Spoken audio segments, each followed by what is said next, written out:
All right, ladies and gentlemen, we are back, man. We're going to give y'all a quick second to We back. file on in. Welcome, ladies and gentlemen, to ATL Sunday Service. We are back, man. We are back. Happy to be here. Happy to be here. How you feeling today, brother? I am disappointed. Of course you are. Disappointed.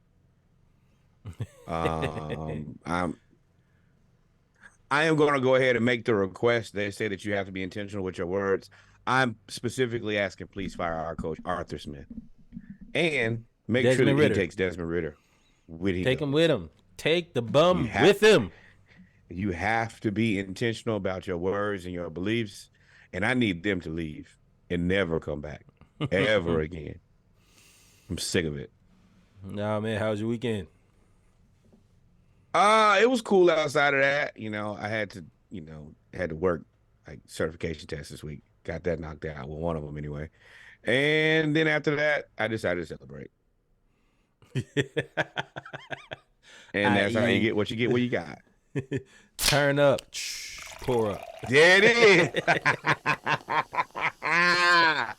Yes, and I need to do less of that. Yeah, it was my daughter's first birthday, man. So that was a whole production.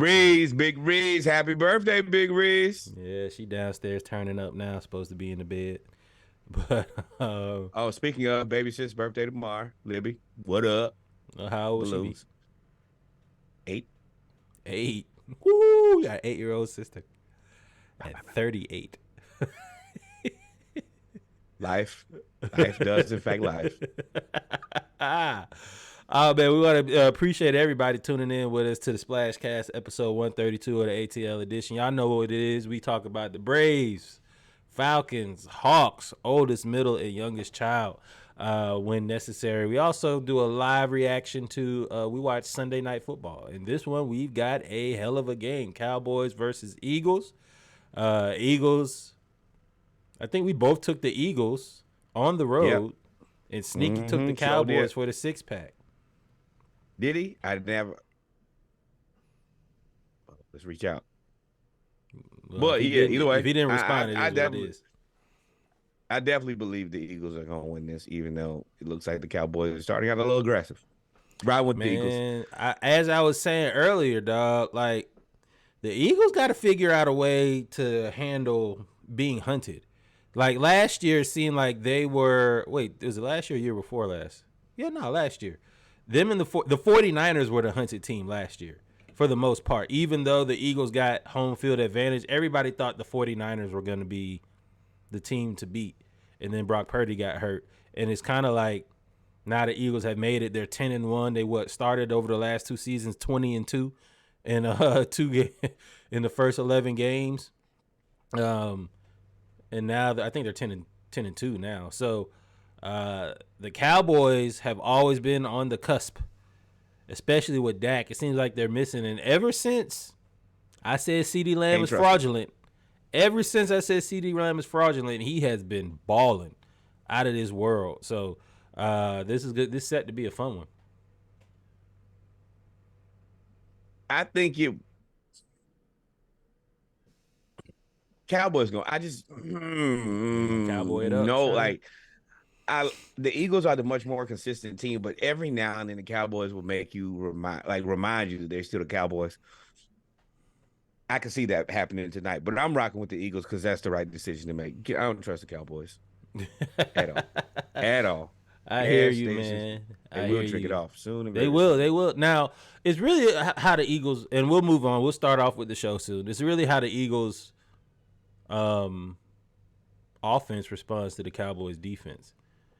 Because I think the Eagles defense will eventually they're capable of getting more stops against the Cowboys offense than the Cowboys defense is of stopping the Eagles offense. That's fair. So I think eventually the Eagles will stop them more and they'll be able to get more points. But if that Cowboys defense plays really well, like they're capable of being a top 2 defense in the league. Like they're capable of it. They should be number 3. Could you imagine if they had Diggs right now? Oh, they'd be like they'd be insane. Oh, they finally did a quarterback run. Let's get started, man. Let's get started. So y'all know what it is. Let's get into it. We're going to talk about something that makes us happy first, because all the other teams there are seem things to make us sad. Huh?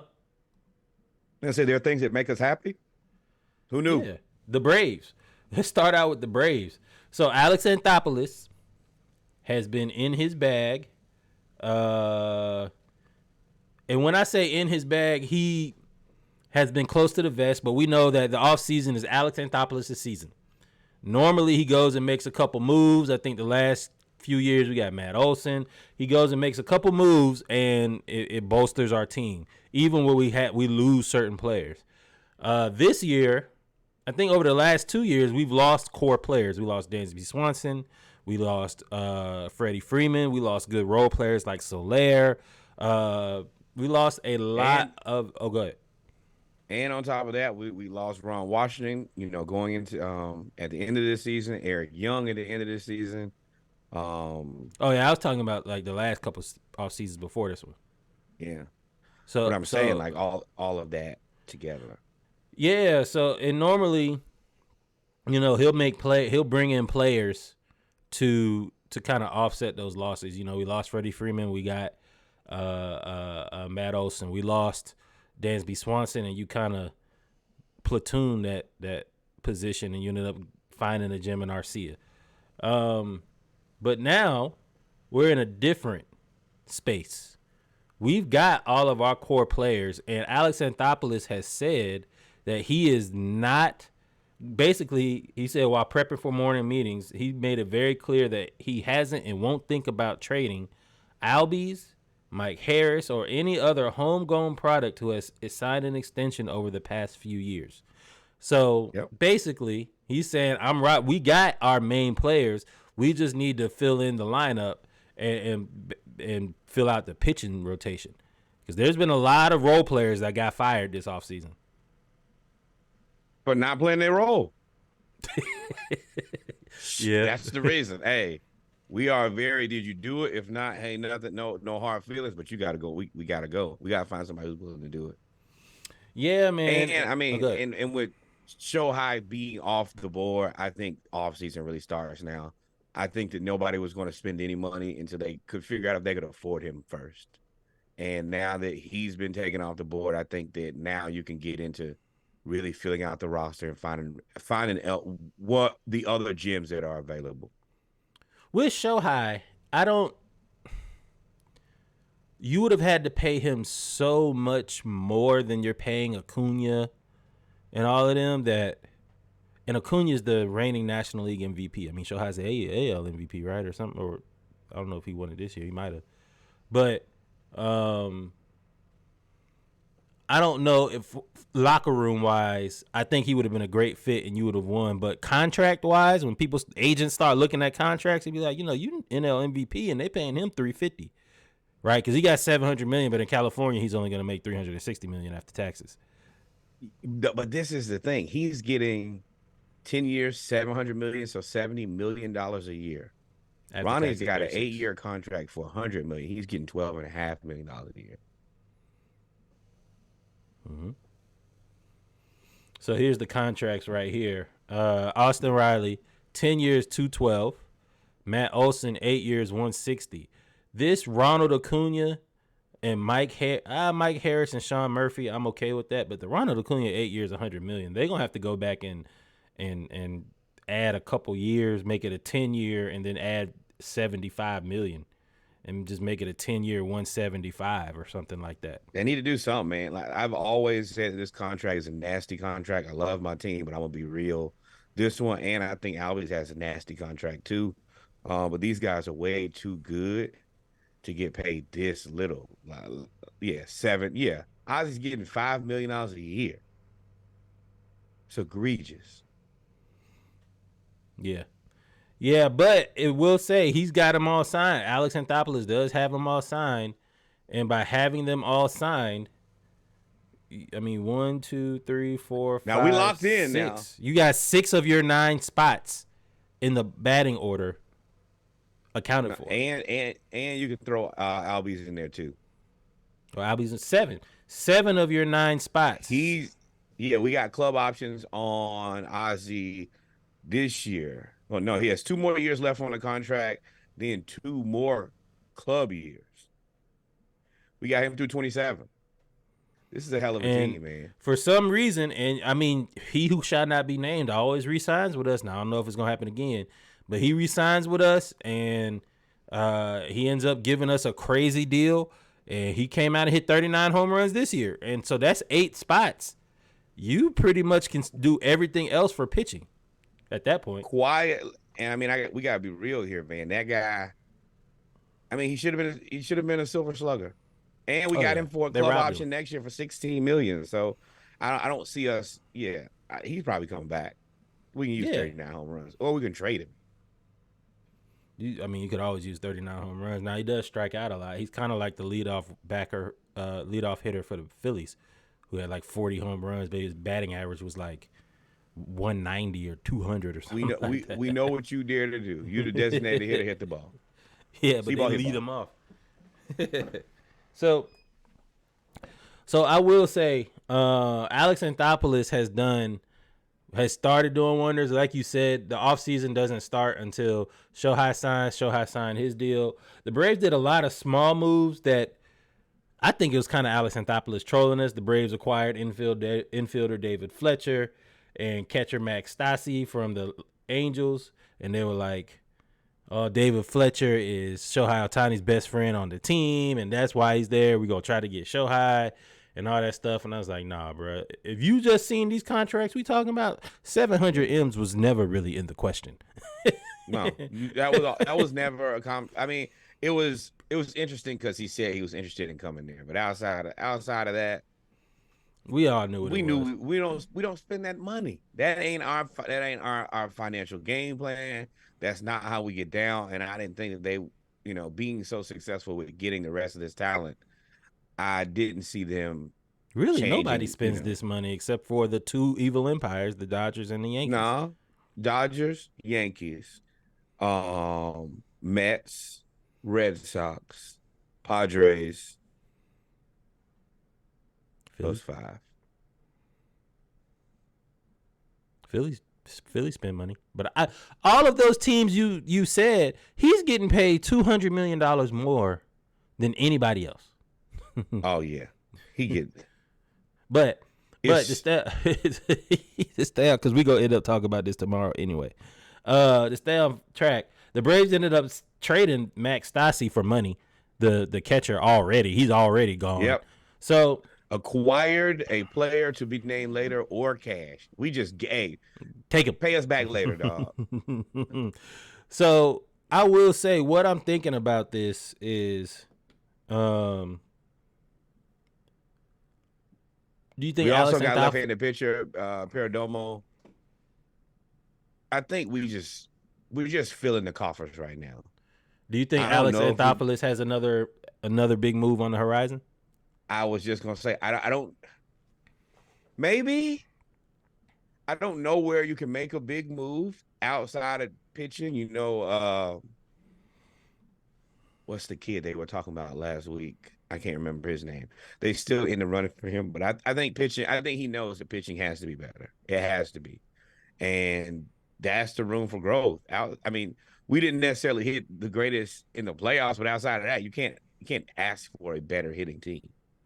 I would And say we need Mike Harris to be the small ball guy, and we need during the season, the top of the lineup was the one that hit home runs from from right, 5 to 9.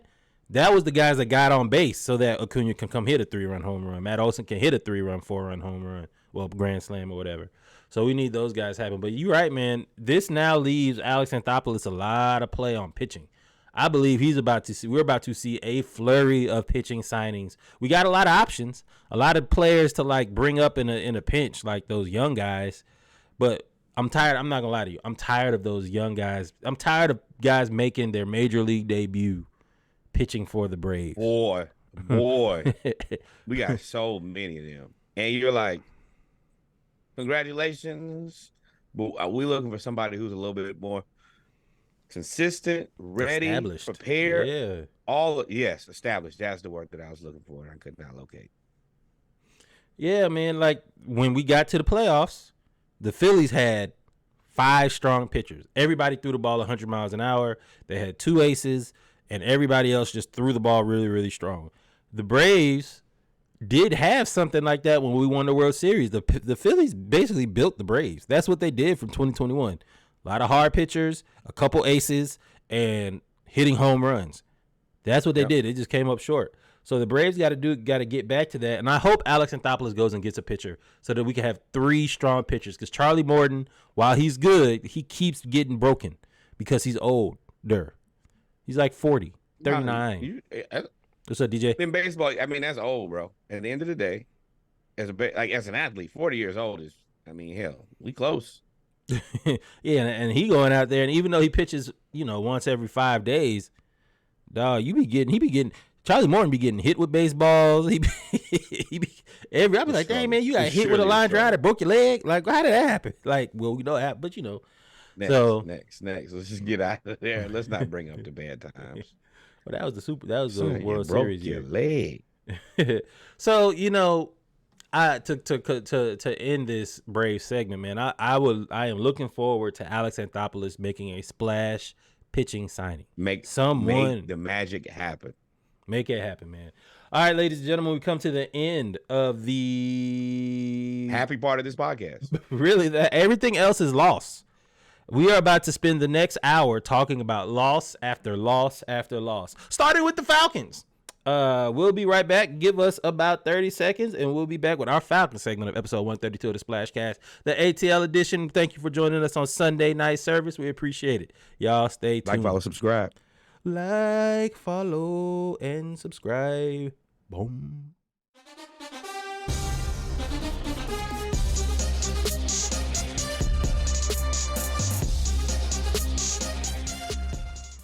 And we're back, ladies and gentlemen, with our Falcon segment of episode 132 of the Atlanta Edition, Sunday night service. Pow, pow, pow. 132. Oh, 132. Boy, I thought you were telling me something went wrong. I was like, man, the weather balloons is back. Shut in. No. Sadness is back, though. This sorry-ass team. So we just talked about the Braves. Alex Anthopoulos making some moves. We are now going to get to the sad part of the Splashcast. The Falcons. So the Falcons played the Tampa Bay Buccaneers.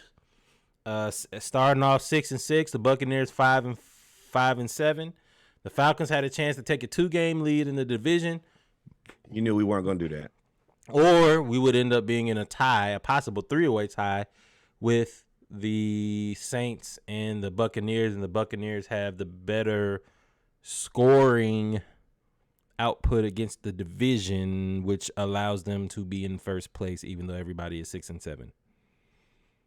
So that is why. Is that how that works? Something like that. Because we split against them. We deserve it. We both beat the Saints. We own the Saints tiebreaker, but they've scored. We got identical records. So they ended up losing. If you remember the Falcons, I said the Falcons had the potential to go undefeated in the division. And this was really no different. They should have won this game. It started off Goldberg. They brought Goldberg out to start the game. If you know about Goldberg, he is one of the more popular Georgia and Atlanta characters. Played football at UGA, is a huge Falcons fan, then ended up going to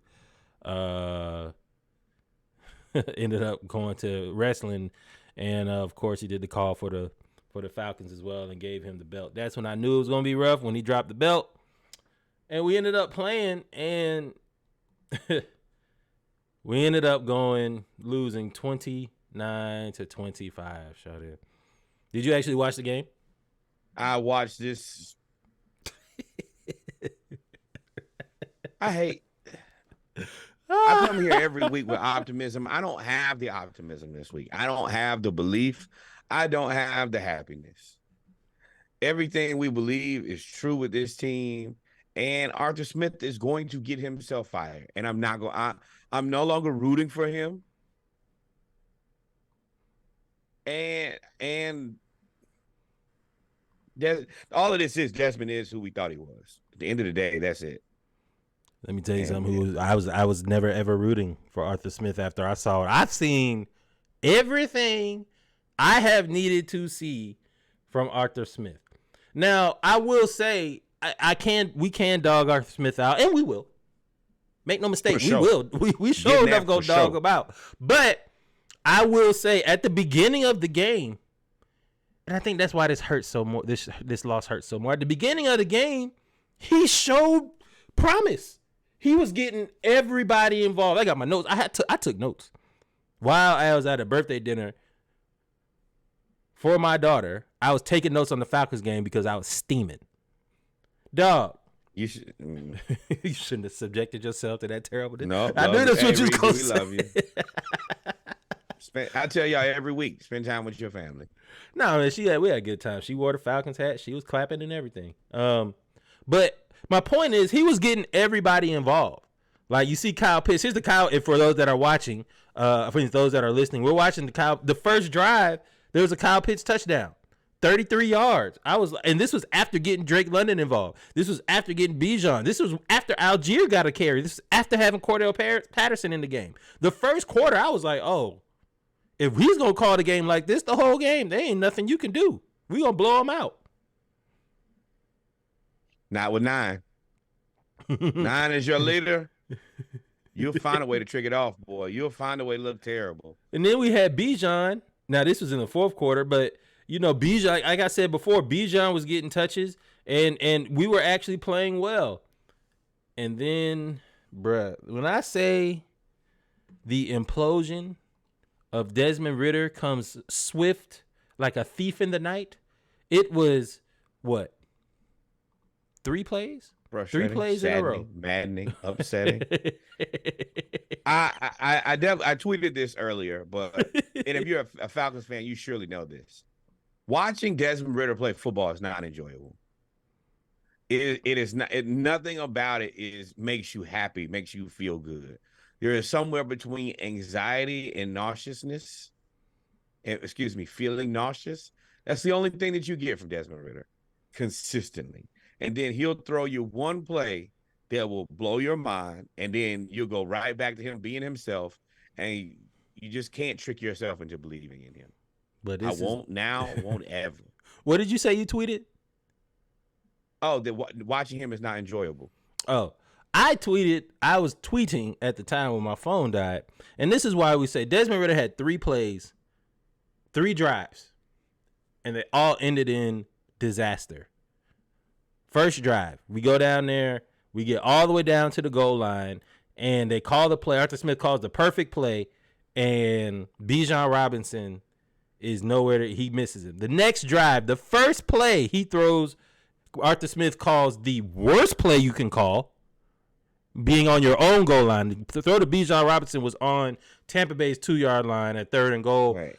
Desmond Ridder misses it. The second one on your own 8. Hold on. Did he get that play from Billy Napier? It looked like it. The reverse throw? Because he definitely, when he pivoted out, he didn't pivot and throw. He spun around in a circle. He reversed out, then spent around the other way and threw the ball. And I guess you did not see the cornerback lurking right there, picking the ball off. And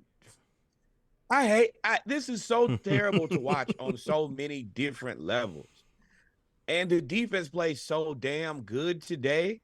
And I know y'all probably looking like, oh, well, they scored 29 points. Well, the offense continuously put them in terrible position. On that pick, they gave him the ball at the 4-yard line. What you going to do there? It is a disgrace to watch Arthur Smith do his best to try to terribly coach a team. I think at this point, he's got to be throwing games, point shaving. He has to be doing something. This is out of control. Then the next drive, so you had the missed touchdown. Then you had the pick, basically a pick 6. It was really a pick, and they got it at the 3-yard line. Then the next drive, they pin us down there again. And Arthur Smith, for some reason, it's like he is going to say, it's almost like Arthur Smith is saying, it's you or me. And, like, I'm going to continue to call plays that make you look worse, because if they can get rid of you and not me, that will buy me another year. Because there's no reason that you call a rollout on first and 10 from your 2 with Desmond Ridder, who has proved to you over and over and over again that he is not capable of making the right decision. He pre-reads everything. He does not know how to progress his reading through the field. They took away the first reading, and he didn't think to get rid of the ball. I was watching this play and was like, within the safety, I was like, throw the ball. Throw the ball. You got to get rid of the ball. You know you're in your own end zone. You got, like, what are you doing? No, what are you doing? None. Why would you stop? Go ahead, because I'm starting yelling. I'm starting to yell, and I don't want to yell. No, you should yell because we've seen this. I put Taylor Heineke in the game, at least give us a chance to win. But it's even more frustrating because like we're 6 and 7, and right now they got us drafted at 11. So we're not tanking well enough, and we're not winning games. We're finding a unique space to do the worst case scenario, not get a good draft pick, and have miserable, terrible games where the whole team gets hurt. Even as bad as this game was for Desmond Ridder, Drake London is starting to prove to be one of the better receivers in the league. He is on a Keenan Allen trajectory in terms of it's like he keeps getting better and better. Because this catch he made in the fourth quarter was just amazing. That led to Bijan's touchdown. It was amazing. And he's been playing like this the past couple of games. This is an interception. This is an interception. Mm-hmm. You threw it in double coverage. In the right spot. He overthrew it, and Drake fixes it. Imagine if Kyle Pitts and Drake and Bijan Robinson had a respectable person playing quarterback. Imagine what they would look like. We've seen flashes from all of these guys. And that's the reason I know that y'all have spoken about. What's up, Steve? We've spoken about Arthur Smith firing him. We said fire Desmond Ridder. But I've seen some people say fire Trae Fined. I think that is egregious. I think that Trae Fined has purchased the groceries, brought them in the house, washed and prepped, and said, all I need you to do, my man, is put this on simmer and cook. And somehow he manages to burn everything.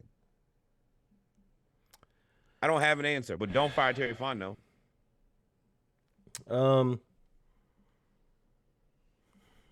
I don't think we should fire Trae Fined yet. I think you go up the chain. You got to start with Ridder. Ridder is the first to be fired. Number 2, after that, is Arthur Smith. You normally would say I think Arthur Smith is first to be fired. Desmond Ridder hasn't played well enough to not be an excuse.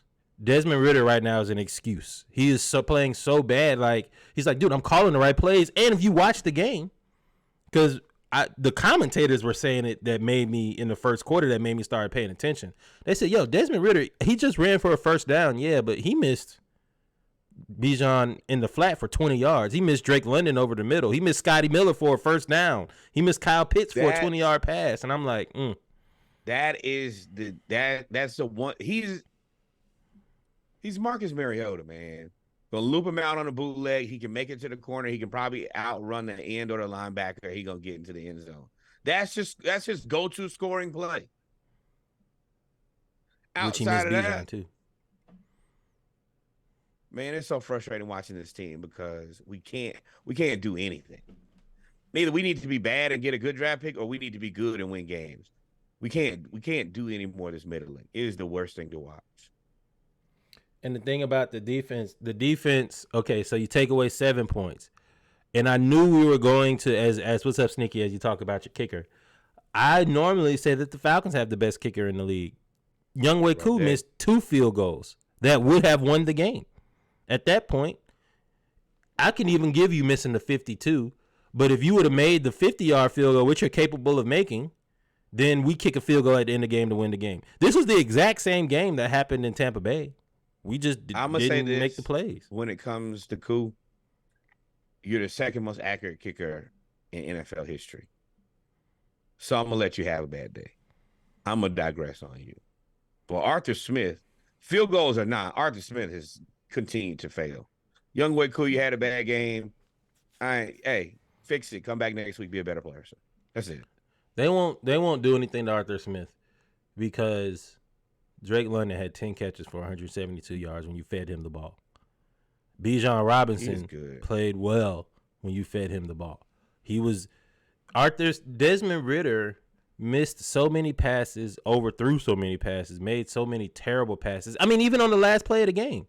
The last play of the game when we're down to the 20-yard line, we need a touchdown. I'm down to the 30-yard line. We need a touchdown. He throws. First of all, Arthur Smith, I don't know why you put Kyle Pitts on one side by himself and then put Drake London and Scotty Miller and Cordero on the right side with Bijan. Why not just put all the 6'5" people together and see what can happen? But I digress on that. Desmond Ridder then throws the in route to the 10-yard line, knowing there's no more time. It's those type of plays, those type of terrible. You're supposed to have football IQ because you're not that good of a quarterback. When you are making dumb plays and you're not that good of a quarterback, you need to go. Got to go home. Got to go home, boy. You got to go, man. You'll be replaced. And yeah, this is terrible, man. Because the defense played well, though. Defense played well for the most part. The defense continue. And I'm gonna tell you, if I'm Ryan Nielsen, I'm getting the hell out of Atlanta. One of us has to go at the end of the season because I'm not going to sit here and coach my ass off with the mediocre staff team on defense. And you have all the accoutrements on the offense, and y'all can't get it done. Now, you continuously make me look bad because you put me in poor position, and then they score points. Like today, they ended up with 29 points, and nobody's going to look and say, how did they get the 29 points? Just looks like the defense had a rough day. Yeah, I mean, yeah. I will say there is a little bit of bail to shoot. A little bit on both sides. The defense, our offense and defense, we had, for the first time, we did not have the same starting offensive line. Yep. That offensive line had eventually, by the second quarter, 4 players are out. The only one that came back was Chris Lindstrom. Bergeron, not Lindstrom. Lindstrom got hurt and came back. Oh, I didn't know he came back. Yeah, he came back. The defensive line, everybody's hurt. Everybody's hurt. Onyemata, Laquel London, Street, everybody that was playing well got hurt. So I knew that was going to be tough. And once Street and everybody got hurt today because we was down to our third string, the Bucs, and credit to the Bucs offensive line. I mean, the Bucs offensive coordinator. He just ran the ball. Right there. He just right up the middle. He just ran the ball. And shout out to Nielsen. You can only ask the defense to play so good for so long. The offense has to help them along the way somewhere. The offense just wasn't pulling their fair share. And you could tell, like, getting close towards the end of the game, they were tired. They're tired and injured. And the offense ain't helping them out. So, yeah, eventually you're just like, well, I don't really have an answer at this point. Had we scored a couple points earlier, we wouldn't be in this situation. And my last point is, if you watch the game, they were down. We held them to 12 points basically through 3 quarters. And Ryan Nielsen made some great moves. He put he's a hell of a coach, man. Who did he move? He moved Calais Campbell from the defensive end to the defensive tackle. And we put in other players. AK-17, I can't say Ebiketie. He started to flash. I was like, okay, so you're doing well. And then that fourth quarter, we hit the 9-minute mark, and it was like we had no more subs. We were gassed. I like Calais playing the tackle position because he's so big. Sidebar, I watched him and Ebiketie do an interview before, and you look at Ebiketie and you look at Calais Campbell, and you're like, oh, y'all are not even close to the same size. Ebiketie is 6'2". Calais looks like a monster. But he's an excellent pickup for us. And shout out Jesse Bates playing his ass off. Yep. Now, so we couldn't overcome the injuries on defense and all of that. And I will say, the Falcons, I said it 2 weeks ago. I say it this week. Yeah, that fake punt. I say it this week. The Falcons are a product of the moves they did not make. You should have went and got Justin Fields. You could have gone and got Justin Fields or anybody else at quarterback at this point. You should have made a move at strong safety. The Bucs, those last 2 drives, threw the ball on the strong. Oh, we're missing Jeff Okudah too. Threw the ball on the strong safety the whole last 2 drives, and they went right down the field, scored 14 points. Okudah being out sucks, but Clark Phillips is standing up in that position. He's a part of our future. I feel very comfortable in saying that. I really like Clark Phillips. I know he had that late defensive holding position. Penalty, but outside of that, he played aggressive. He gets his hands between the receiver and the ball. I think that some of this stuff technique wise, he's number one. He's just smaller. But he plays tough. He plays aggressive. I like him He's going a good forward nickelback. as a member. Yeah, as a member of our secondary. Richie Grant, thoughts and prayers. We're gonna get you out of there soon. AJ Terrell, Jesse Bates. Y'all are legit. He's good at stopping the run. He is awful at coverage. Even old boy that came from Bama, Helms. I like him too. Yeah. Yeah, you are good too. But you like Richie Grant because they just abused you on that third down to what's his name? How do you feel about him possibly playing linebacker? Yeah. I don't know how he is against the run, but I will say 6'1", at this point, he a little light. At this point, the Falcons have 4 more games. The next game is against the Panthers, who got shellacked today by the Saints. You got to assume that we beat the Panthers. The Panthers are now 1-13. That whole organization right now is imploding. Colts, home. Bears on the road, who DJ Moore and Justin Fields now. We'll talk about it tomorrow. I told y'all that it could happen to the Lions, and it did. And then you have the Saints at home. My burning question. At this point, Desmond Ridder, he already did it. You know that Desmond Ridder ain't it. You have to tread a fine line between preparing for next year and losing the locker room, especially if you're Arthur Smith's position. Do you tank right now and see if you can get a higher pick? I mean, of course you can't obviously tank, so you got to beat the Panthers. So you're assuming you're going to be 7-7. Do you lose the last 3 games? Not on purpose, but maybe on purpose.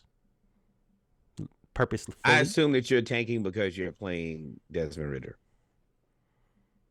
If you're playing Desmond Ridder, I don't think you're trying to win.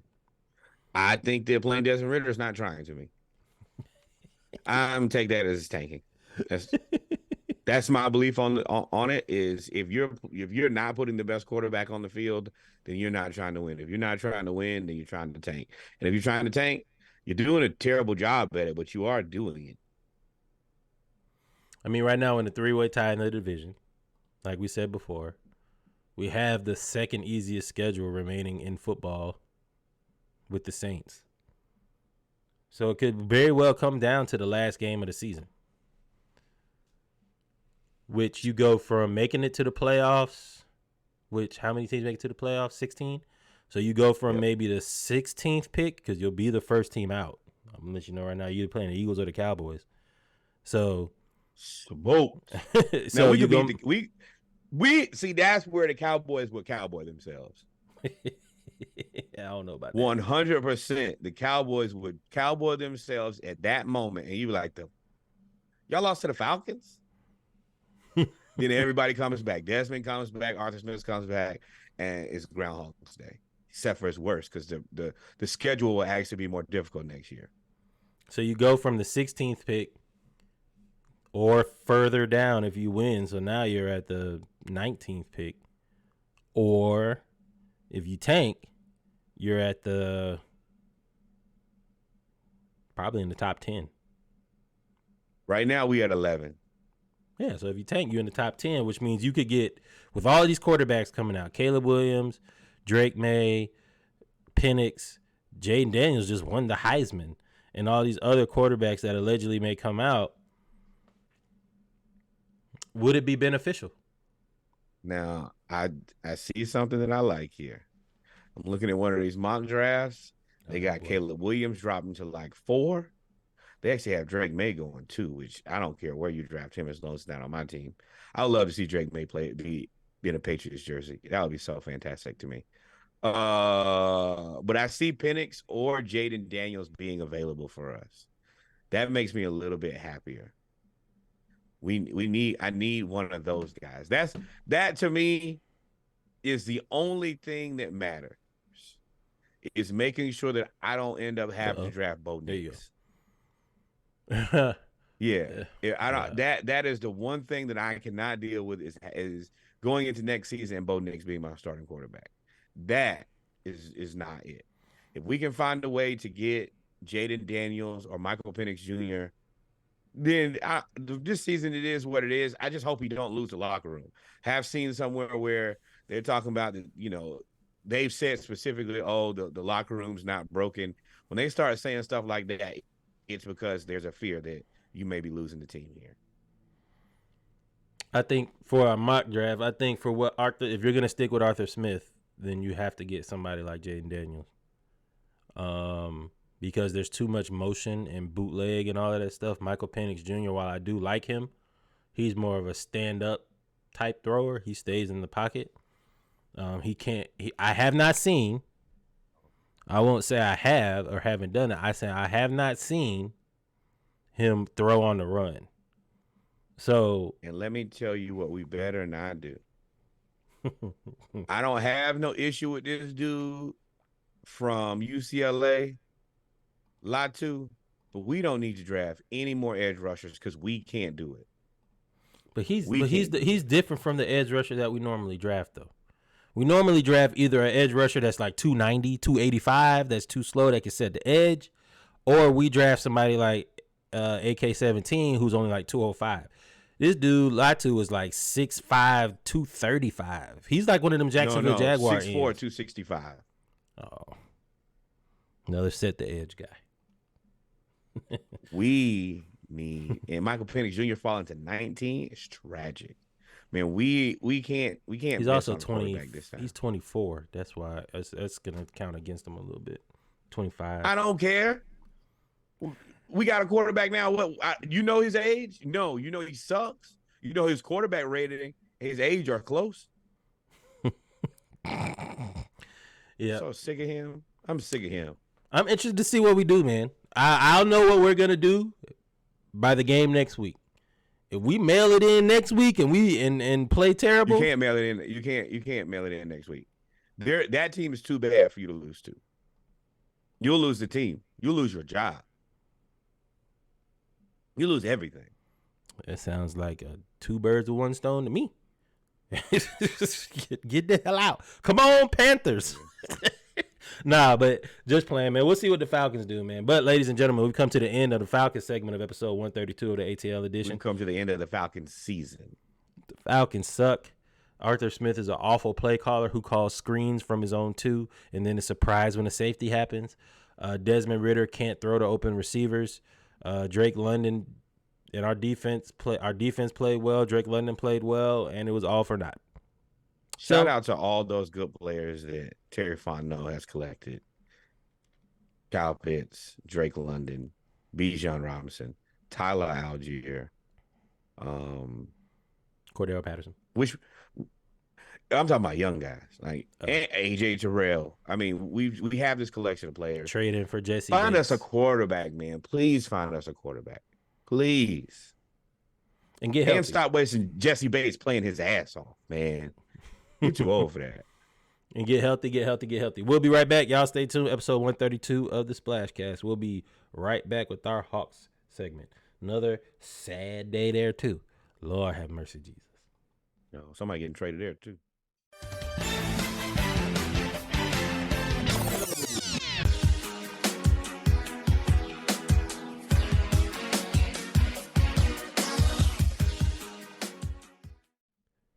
And we're back, ladies and gentlemen, with our final segment of episode 132 of the ATL Edition Sunday night service. Our Hawks talk, man. Where we talk about this past week's games. Hawks only had 2 games because 2 weeks ago they had a 4-game stretch, 4 games in 7 days, which was really tough. We ended up going, I think, 2-2 in that one. And the Hawks played the Nets at home and the Sixers on the road.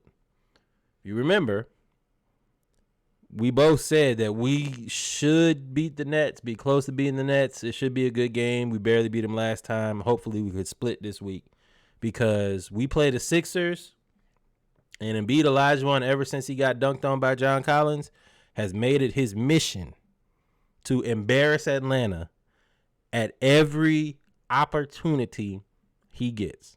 Every single time. I don't have the stats in front of me, but if you go back and look at his stats from the time he got dunked on by John Collins to when they played the next year on, he has to average like 37 points, 15 rebounds, and like 5 assists against us alone.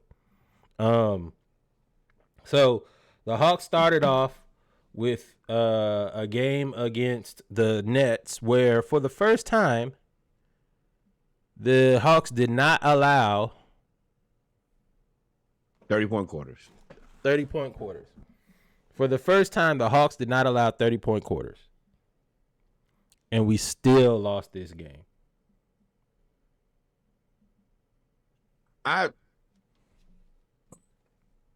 This is a team that we should be able to beat. Nothing on this team. Now, I do think that I love Mikal Bridges. I'm about to say Mikal Bridges is what is on that team. I love Mikal Bridges, but I think that Mikal Bridges probably doesn't get enough credit, but he's also, I mean, is Mikal Bridges the best player on the floor? No. Well, I mean, he's a wing. He's a wing. I like how he asked a question and then he's like, no. Then he's like, he's a wing. So, to me, talent-wise, I think Mikal Bridges is a taller version of DeJounte Murray, which makes you the best player on the floor. Because DeJounte Murray does everything Mikal Bridges does, but he's 6'4". Mikal Bridges is 6'8". So, like, even in that last, so what that allows you at 6'8", that last shot to go, it might be 6'7". That last shot against DeAndre Hunter at the end of the game that was defended very well, that took the lead, made it 114-113. DeAndre Hunter, DeJounte Murray's not getting that off because he's 6'4", not against somebody that tall. Right. But at 6'8", Mikal Bridges he got that shot off, and he's a mid-range assassin. He learned from KD. Now, I personally think that Mikal Bridges he got traded for KD. Yeah. I think that Mikal Bridges is the best player on the floor because his ability to do so many things and play defense. And then when he played terrible, Jesus, 5 of 19, awful. I think he's washed and dried too. He not a scoring. I'm not afraid of him scoring, and he's not really a good facilitator. They just need they need a legitimate point guard. It's just a frustrating game because it's a game that we should have won. They're playing without Ben Simmons, so they're playing without, $50 million. So that's like playing. That's only added 4 points. Yeah, but that's 9 rebounds and 9 assists too. Yeah, and it's like 8 points. And for a team that has no that made Bridges have to be their number 1 facilitator with 6 assists. Looking at these, I mean, like they didn't have any. Johnson was 17, 6, and 5. Who, I mean, they paid him that money, or they're about to. Did they pay him? They paid him that money, and he ain't really been scorching the earth. Dinwiddie 13, 2, and 4. He's very similar to DeAndre Hunter to me.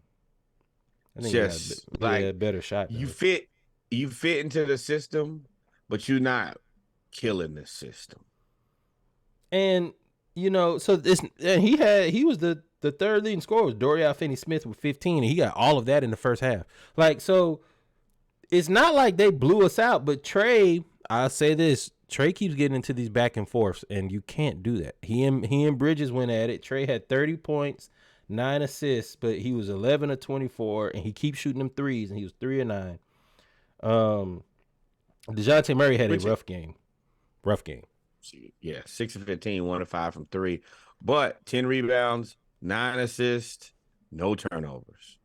Shooting was bad, but one thing that you will say about him is he is engaged. He finds another way to influence the game, even if his shot's not going down.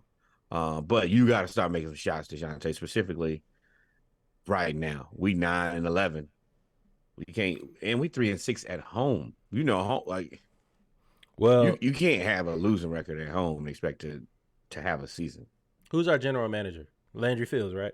Landry Fields has some thinking to do because you think we lost this game because the front court didn't really give us any points. I mean, Capella gave us 9, Okongwu gave us 2.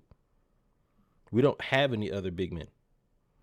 So you're missing. We gave the one that we had that averaged 15 points for a different team. We gave him away for pennies. Well, I don't disagree with trading them away because of the way they want to play, but I do disagree with what they got back. But what about the fact that we're just worse? Not for the way we want to play. The way that John Collins is not a stand in the corner shoot guy. He doesn't need to be that guy. Is basically every game that we play, if you look at us last year and look at us this year, the record is worse. The record away John Collins, and now we're a worse team. I don't think keeping John Collins would have made us that much better because of the way we want to play. Yeah, we got worse, but that's not all on the trade of John Collins. We don't have Jalen Johnson. And the point I was trying to make was Jalen Johnson is the reason that Landry Fields going to have to figure out what to do with his money, because it is being proven every game that he is out, we are getting dominated in the front court at the 4 position specifically. And this all kind of works to how I believe anyway. DeAndre Hunter, you're gonna get traded. They're gonna soon find out that you're the 5th best person on this team on a bad team. And you have a tradable contract and you do have a decent game, they're going to send you somewhere else. Just get ready for it. Because Trae number 1, sure. You know, I don't believe that, but I'm cool with that. DeJounte, number 2. Then at the 3, you have somewhere between Jalen Johnson and Clint Capella. I think the Clint's played pretty well this season, but Jalen Johnson, he's so bad. but his rebounds are so good that he is the difference. He knows, hey, I rebound so well, y'all can't trade me. So yeah, I think that DeAndre Hunter, you're going to be the 5th person. You're going to be the 5th best person on this team, and I think you're going to get traded. And then if they trade you, they could probably pay Sadiq a little bit less than they paid you, and keep him. And then we just shoot threes every time. That's not the answer. Because then what are you going to – that's DeAndre Hunter is almost in the Matt Ryan situation. Similar, not saying talent-wise, but similar situation in who are you going to get back is better than him if you trade him? There's no team – any team that has somebody better than him isn't going to trade for him unless you package some picks with it. There's really – who are you going to get back unless you take on money? And they're not going to take on no money. Jeremy Grant would be an answer. That would be an answer. But they're not going. You can't afford him. Too much money and too old. Now that juice ain't worth the squeeze. Like, I get that, but he's not going to suddenly, like, Jeremy Grant doesn't make us a chip contender, I don't think. No trade for DeAndre Hunter is going to make us a chip contender. Yeah. Nothing. There's nobody. I think that this is the reason I keep saying that I'm an innocent bystander this season. More offense, less defense, but he liked to have the ball in his hand. And Jalen already got Jalen wants to be somewhat of a facilitator. Trae is going to get his usage. DeJounte still needs the ball in his hand. You put Kuzma in there. And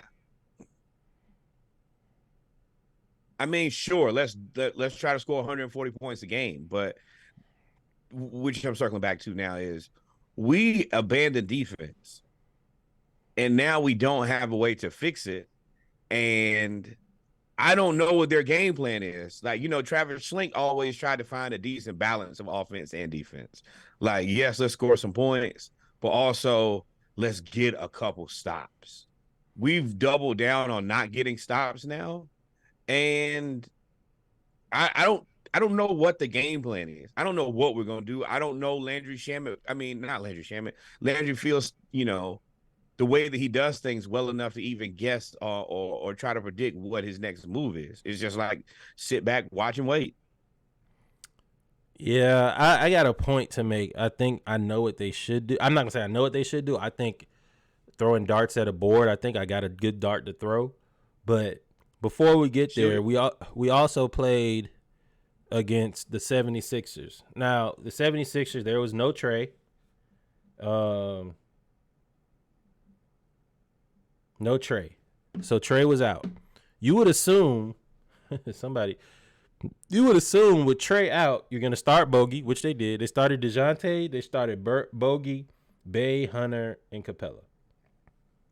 So now you got basically two of your three best players out in Bay and Hunter and not Hunter, Trae and Jalen Johnson. The Hawks actually played really well this game.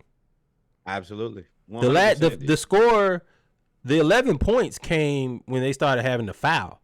We were down by 2 points with a chance to take the lead with a minute left.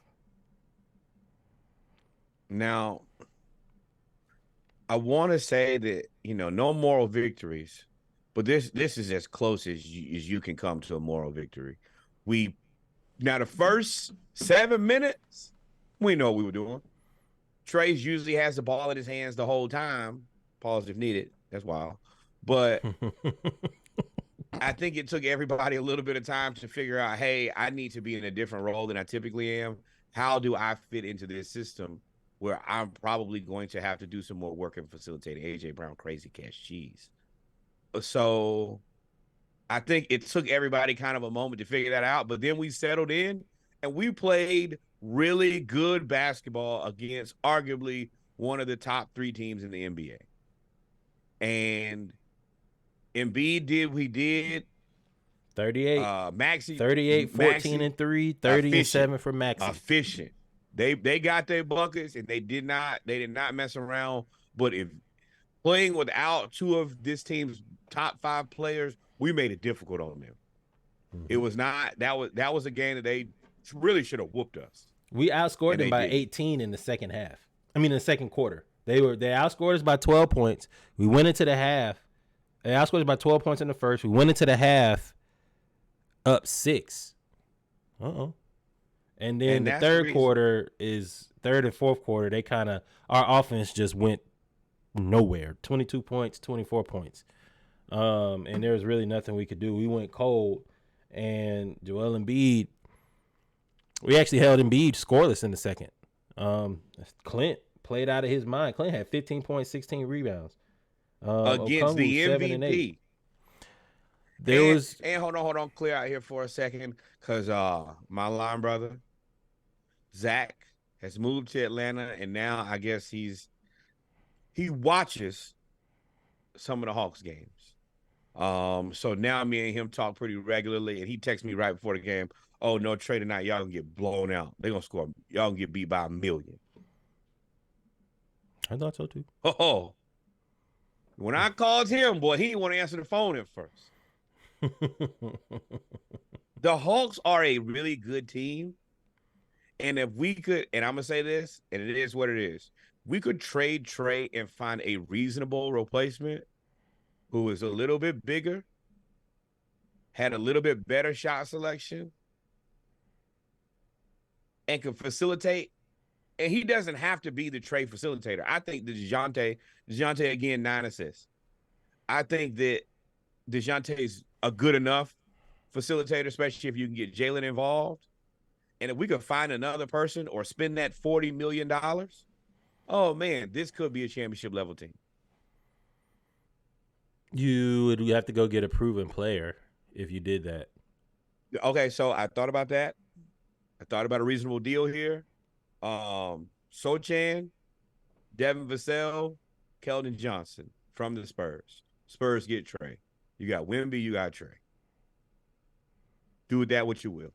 You got all offense, and you got to do block every shot on the floor. Get some fillers. That gives us too many players, but I like it. Sadiq, peace. You're gone. Who else can go? Wesley Matthews, Garrison Matthews. We clear out some space. Just say, hey, send me over the roster. I'll start releasing people. So that brings up an interesting fact. I'm not gonna go there, but there were two things that came up. Quentin Grimes for the Knicks is unhappy. He is a 6'5", 6'6" shooting guard. Very good 3-point shooter. Decent defense. Yeah. Got it on a reasonable. I think he's still on his rookie deal. You have said in the past you've got to trade Sadiq Bey because there's nowhere you don't. It's either him or Hunter. You have 2 controlling years of Quentin Grimes still. Why not trade Sadiq Bey, who would be a good position player for what the Knicks need, and get Grimes back, who gives you another wing defender who can shoot the three? Because DeJounte and Trae, the way that we play is they're always going to get 24, 22, 20 shots, and nobody else is going to get more than 15. So unless it's Jalen Johnson, who just don't care. But if you're going to do that, why not get Quentin Grimes back? You get some money back, if I'm not mistaken, and you'll end up, I do it straight up, but I mean, to entice it, you have to, I don't know what you trade, but you trade Sadiq Bey. And you get Quentin Grimes back. I think that is a Band-Aid for this team, because it's obvious that they're not looking in-house. Because A.J. Griffin, even with Trae hurt, did not see the floor almost at all. That is immensely frustrating, and it doesn't make any sense to me. Why? What has he done where he's unplayable? And I mean, it's one of those things that people are starting to ask now. If you listen to the Atlanta Hawks podcast, you listen, you see what Twitter says. People are starting to wonder, like, what did AJ Griffin do to just be shelved? He's the new Jalen. Oh, I tweeted that too. AJ Griffin is the new Jalen Johnson, and not in a good way.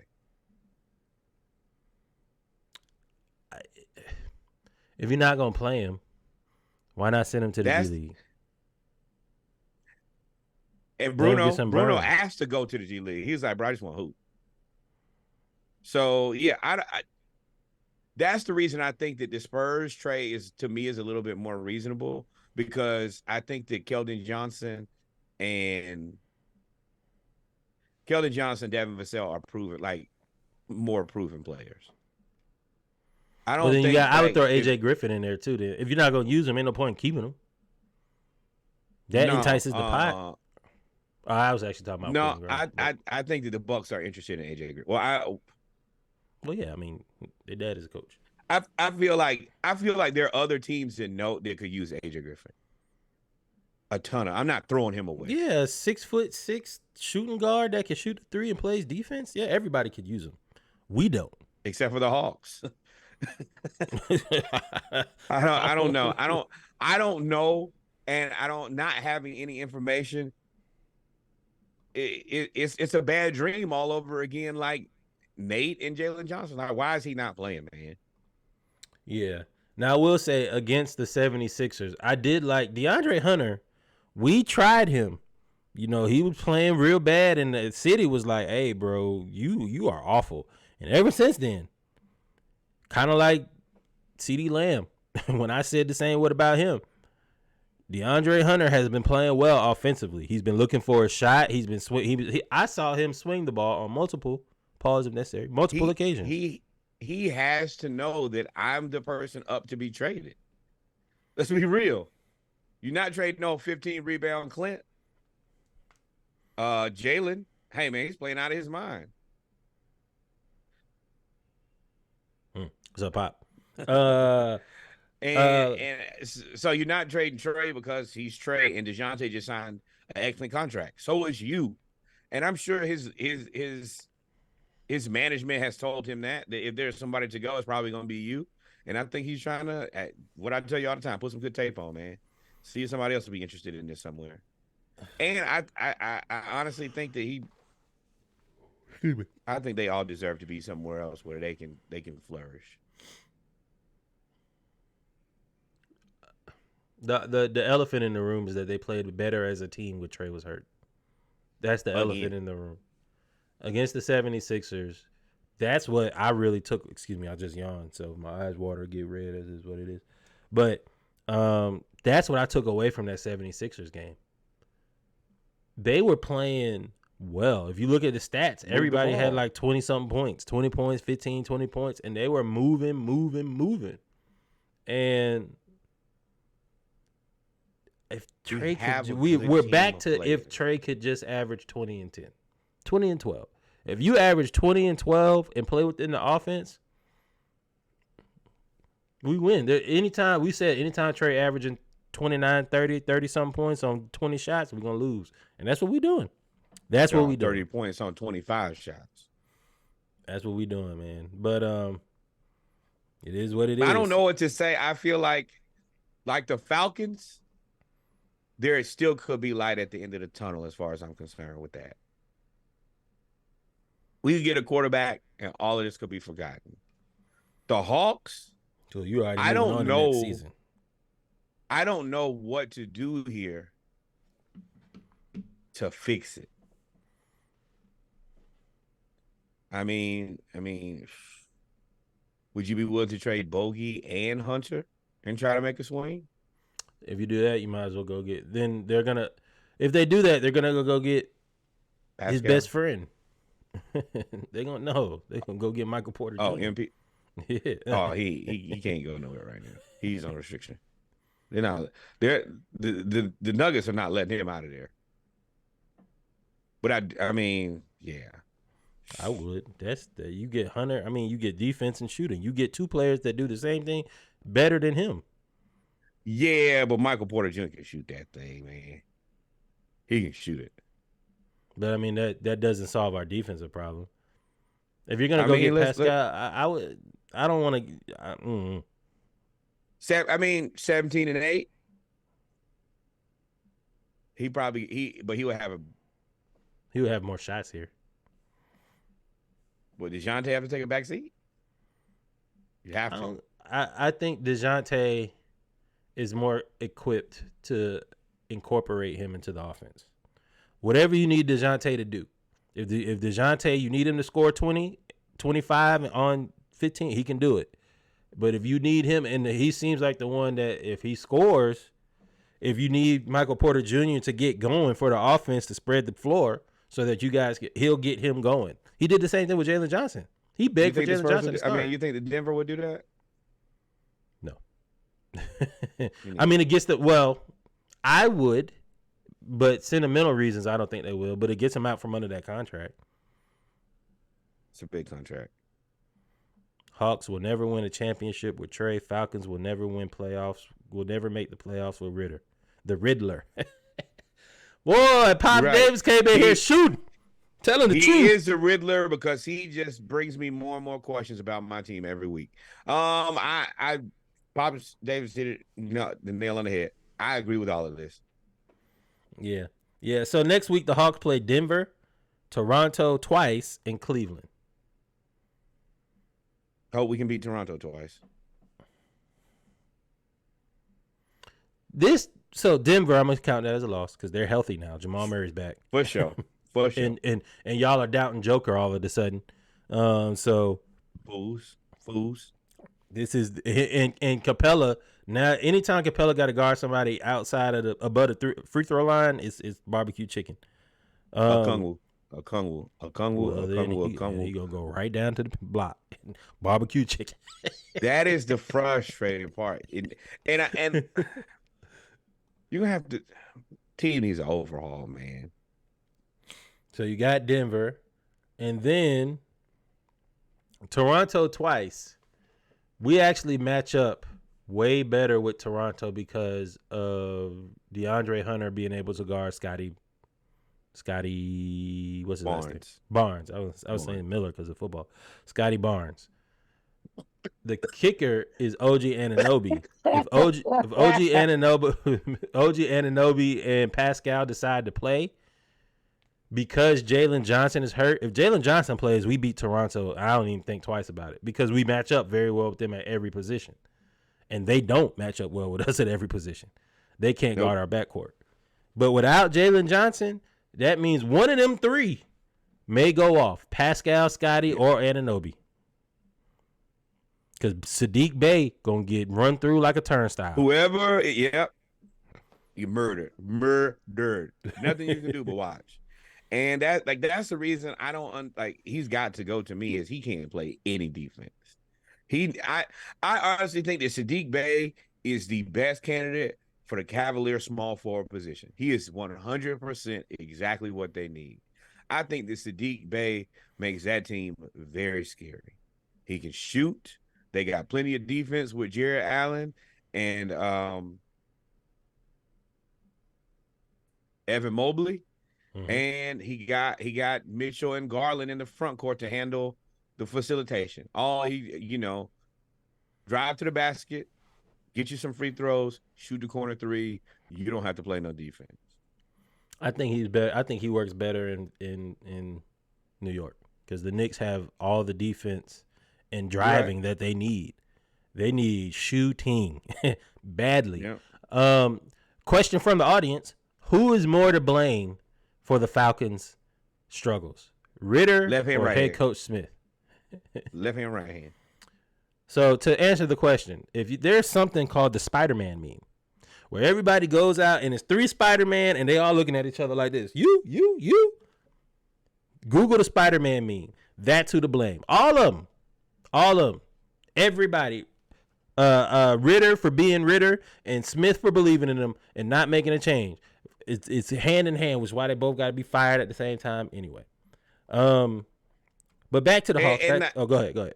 The answer has to be Ritter because I think that Heineke could get us into the playoffs. He's still a backup for sure. He's better than Ritter though. But yeah. Arthur Smith playing Ritter is what's causing the problem. So the blame has to go to Arthur Smith. Because this is probably the first game that you can't blame totally on Arthur Smith. And I get it. It's I think we made this point, or you made this point probably in like week 6. And we talked about it today. I was watching the game with my dad. I was talking about it today. Arthur Smith can call some plays. He can call some plays. But when Desmond Ritter messes up, when Desmond Ritter falls off the cliff every week and gets 3 or 4 drives in a row, I think this was a missed touchdown pass, pick, safety was the fall off the cliff this week. He doesn't have any more confidence in him until he has to in the fourth quarter. Then he's only calling run plays. All of that diversity and stuff is just like out the window. And you can see it because that whole first half, he missed so many passes to so many wide open receivers. Arthur Smith was just like, all right, well, after he threw that almost pick. All right, well, you're not going to cooperate, so cool. I'm going to fix you. We just run the ball here.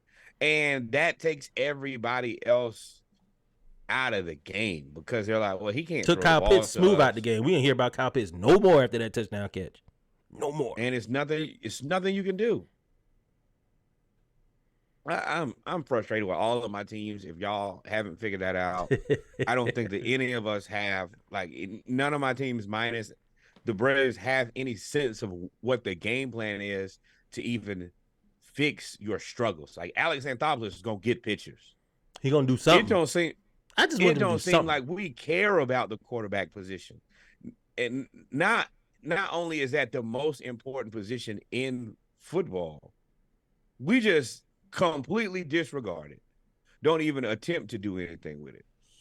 Cowboys looking. I don't know, man. And we got Trae. Yeah, man, and then of course ain't really nothing good in college football either. So, fire my coach, fire Billy, fire. Because y'all got a whole lot of people decommitting and leaving. Our best players How is that are not a decommitting. touchdown? How's that not I a get so touchdown? frustrated with that. Oh, knee went down. Yeah, that's right. Not a touchdown. That was a good call by the ref. Yep, down at the 1. But it is Well, what it is, man. Hopefully next week we'll be a little bit more upbeat and happy about the situation. But this week, it is what it is. It sucks. we just told y'all the Falcons are in between trying to make the playoffs and tanking, and the Hawks play Denver, Cleveland, which we didn't even really talk about that, but Donovan Mitchell scored 1,000,000 points on us again, and then we play Toronto twice. Like, Come to Atlanta, play Atlanta, wild. get your career high, baby. That's what we do here. We specialize in helping you be the best you that you can be.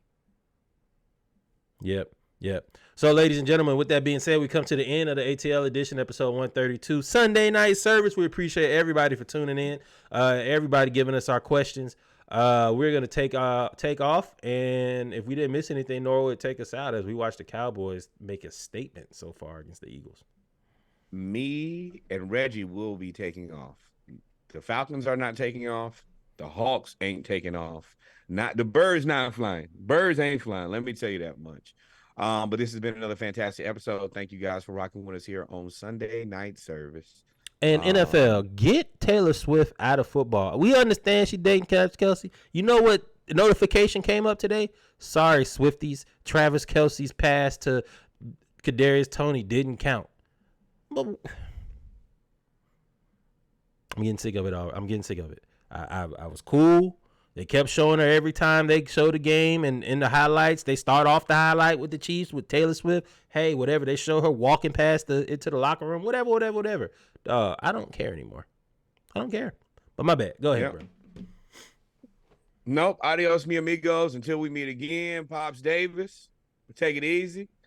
We love you guys, and we will be here tomorrow for Monday Night Raw. Pre-game 8 o'clock. Monday Night Raw 8:30. Touchdown Cowboys 24-6 at halftime. Eagles. We gonna finish this, but we about to watch this now. Talk to y'all tomorrow.